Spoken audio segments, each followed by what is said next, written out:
Good afternoon, everyone. Thank you for joining this critical boardroom session. Our company operates a complex blockchain-based supply chain platform that manages high-volume global logistics and automated payments through smart contracts. As we scale, our digital attack surface grows exponentially. We must recognize that we are no longer just a logistics company. We have transitioned into a data-driven financial entity, where security is the foundation of our value proposition. On a blockchain, code is law, and a breach in that code isn't just a technical glitch, it is a permanent, irreversible financial loss with no central authority to reverse the damage. I have invited this consultancy team to conduct a full enterprise security audit. We need to identify exactly where our vulnerabilities lie and how we move from a reactive posture to total resilience. Consultants, please begin your presentation.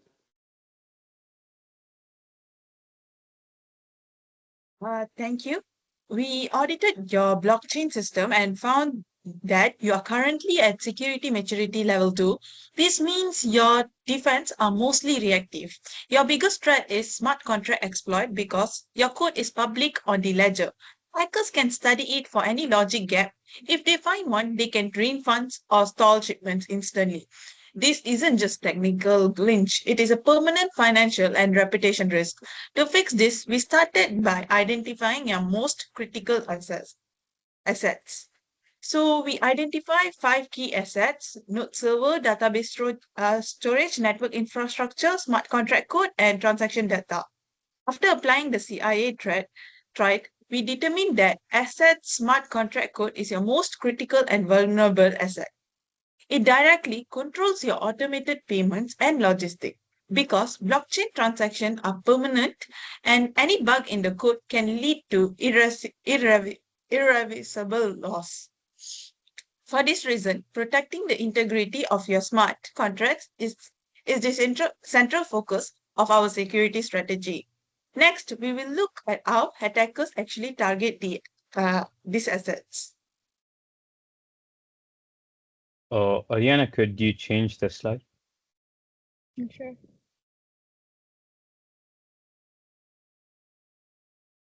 To understand our risks, we classified threats into unintentional, natural, and intentional categories. Our primary concern is a sophisticated cyber criminal syndicate. These groups operate like professional organizations using a streamlined three-stage process to breach systems.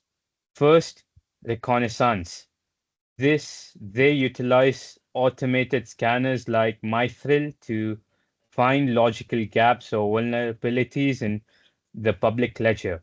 Second, exploitation. Once a weakness is found, they deploy malicious attack contracts designed to trigger vulnerabilities like re-entrancy, tricking the system into double spending or unauthorized fund releases. Finally, exfiltration. They drain the contract wallet instantly. Because blockchain is permanent and immutable, these losses are functionally unrecoverable once the transaction is mined. To analyze this systematically and build a defense, we applied formal threat modeling. We evaluated three major frameworks: Stride, Pasta, and Trike. While Stride is excellent for identifying specific technical bugs at the code level, Pasta provides more comprehensive analysis of the attacker behavior and the resulting business impact. To ensure both technical and executive alignment, we recommend a hybrid Stride and Pasta approach. This integrated strategy allows your developers to catch granular technical flaws in the smart contract code during the build phase, while simultaneously ensuring that management understands the broader financial and operational risks associated with a potential breach. Next, we'll look at the quantified financial exposure. Thank you. I will now explain the quantitative risk analysis. Using the enterprise parameters provided in the project, we conducted a quantitative risk assessment the system has an asset value of $780,000. The exposure factor is 0.40, which means that a successful attack could result in losing 40% of the asset value. The annual rate of occurrence is 0.27, which indicates that such an attack could happen roughly once every 4 years. Based on these values, we estimated the financial impact of a single attack, which is $312,000 per incident. We also calculated the expected annual loss is $84,240 per year. This shows that the organization is facing a significant financial risk exposure. So to reduce this risk, we propose implementing a formal smart contract verification protocol, which this solution includes automated vulnerability scanning, formal verification of smart contract logic, third-party security audits, and also continuous transaction monitoring. So by implementing this control, the likelihood of a successful attack can be reduced by 50%, which lowering the annual risk to $42,120. This represents a significant reduction in overall risk exposure. Thank you for the explanation. However, the proposed control costs about $80,000 per year, while the annual risk reduction is only $42,120.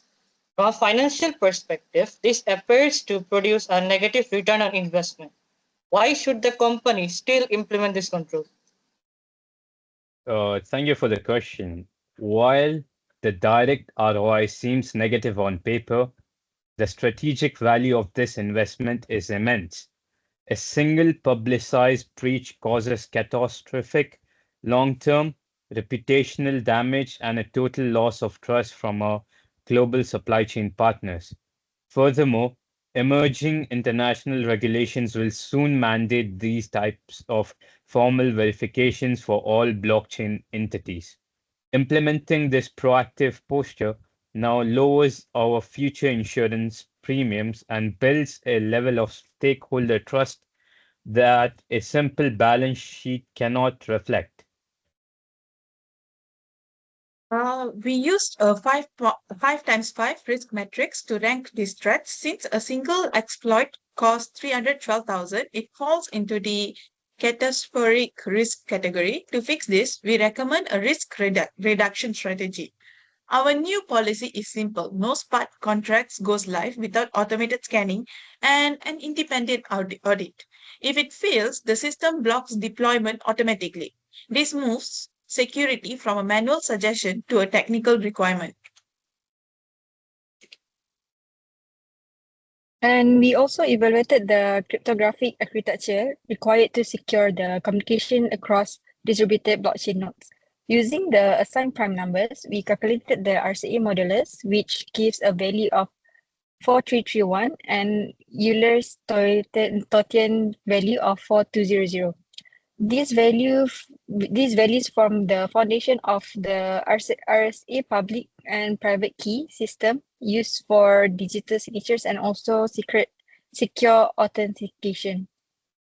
So for data protection, we recommend to use AES in Ghali's counter mode, as it provides both data confidentiality and also data integrity verification. This makes it highly suitable for distributed blockchain environments. And however, it is important to ensure that it encrypt nonsense are never reused, as this can compromise both security and data integrity. I have a question. From a technical standpoint, if we implement only one improvement immediately, what would you recommend? The most impactful improvement would be implementing mandatory automated verification for all smart contracts before deployment. Since smart contracts control financial transactions directly, verifying their correctness before execution significantly reduces the risk of catastrophic exploits. So to wrap our findings, This enterprise currently faces a significant 312,000 US dollars per incident risk. By adopting our recommended verification protocols, you will reduce your annual risk exposure by a full 50%.